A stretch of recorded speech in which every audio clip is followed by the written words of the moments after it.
Allez, bonjour à tous, j'espère que vous allez bien. Pour ma part, ça va à peu près comme d'habitude. Aujourd'hui, on va faire un ampli voiture, donc c'est un US Blaster. Le modèle, c'est USB 1368. Donc on va voir tout de suite qu'est-ce que notre ampli peut avoir.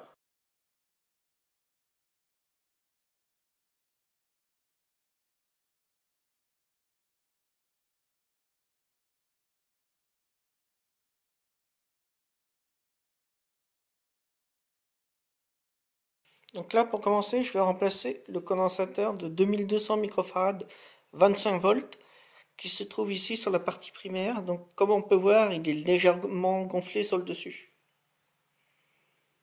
Donc je vais commencer déjà par le remplacer.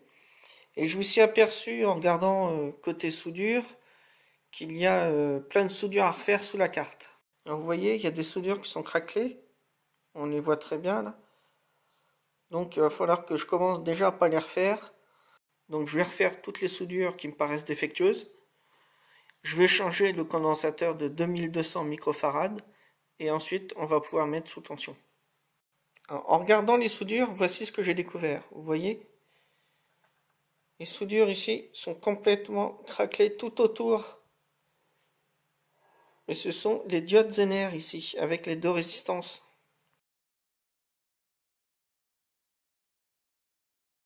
Alors là, je filme avec mon nouveau téléphone, un tout nouveau, c'est encore un Sony.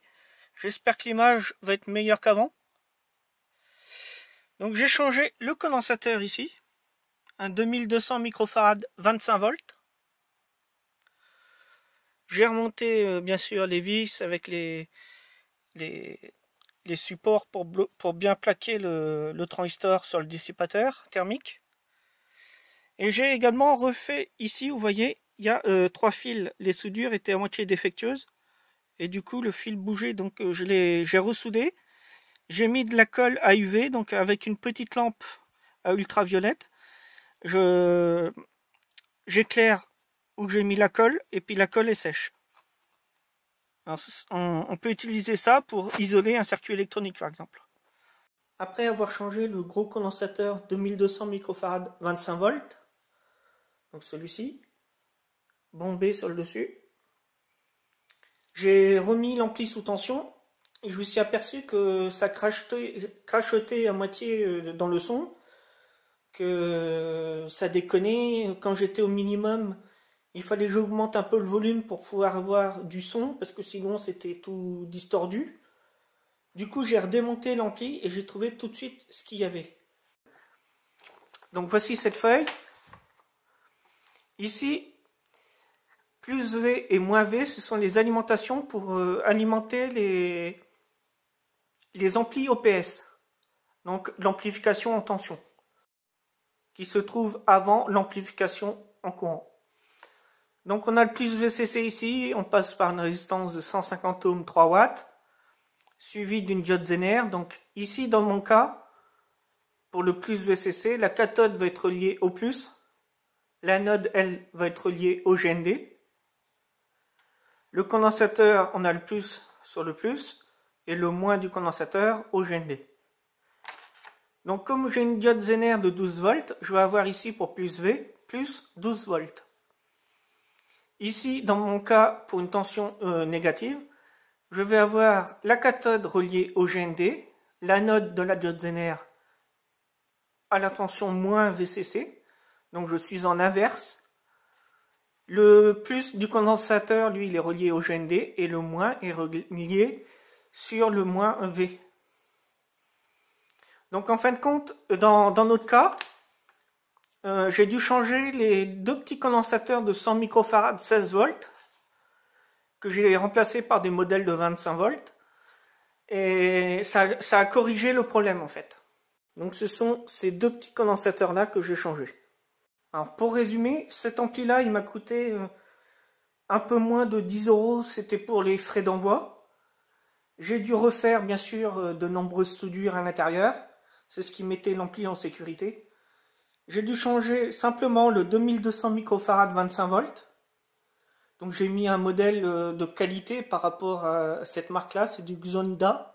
C'est de la vraie merde, hein, de la vraie daube. Et j'ai changé les deux condensateurs sur la partie secondaire de 100 microfarad 16 volts. J'ai mis des 25 volts à la place. Si je compte simplement les trois condensateurs que j'ai changés, j'en ai pour à peu près 12 à 15 centimes d'euros. Donc c'est dérisoire. L'étain, j'en ai peut-être pour 25 centimes d'étain. Après, il y a le temps, la main-d'œuvre qui peut coûter le plus cher dans ce genre de réparation. Mais ça fait un petit ampli voiture pour pas cher du tout. Donc des fois, on peut avoir des très grosses pannes, comme l'alimentation primaire qui est pétée par exemple. Donc là, ça coûte beaucoup plus cher à réparer. Et dans d'autres cas, on peut avoir des pannes vraiment très légères et qui coûtent pratiquement rien à réparer. Alors, si je parle de ça, c'est parce que bien souvent dans les déchetteries, beaucoup d'appareils sont jetés alors qu'ils pourraient être réparés pour pas grand-chose. Donc vous voyez, au début, il a 13,3 et il consomme 650 mAh à vide.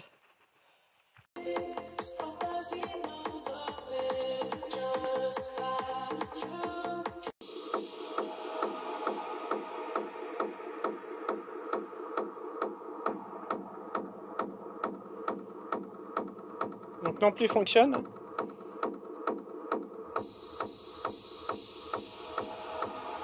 Comme vous pouvez le voir, on n'est pas trop rentré dans les détails de comment est construit l'ampli. C'est à peu près le même fonctionnement que toutes sortes d'amplis. J'espère que vous avez aimé. N'hésitez pas à mettre un beau petit pouce vers le haut. Donc j'en connais un encore, il va réussir à en mettre qu'un seul et pas les deux. N'hésitez pas à laisser un petit commentaire, ça fait toujours plaisir. J'adore lire tous vos messages. Alors pour la deuxième partie de cette vidéo, j'ai filmé avec un nouveau téléphone. Alors n'hésitez pas non plus à me mettre dans les commentaires si l'image est meilleure ou pas qu'avant. Dans la première partie, j'ai filmé avec l'ancien, le Samsung A71. Et là, je filme maintenant avec un nouveau Sony que je viens d'avoir. Donc j'espère que l'image sera meilleure pour la deuxième partie de la vidéo. Je vous dis maintenant à la prochaine pour une future vidéo. Ça sera sûrement encore un ampli voiture.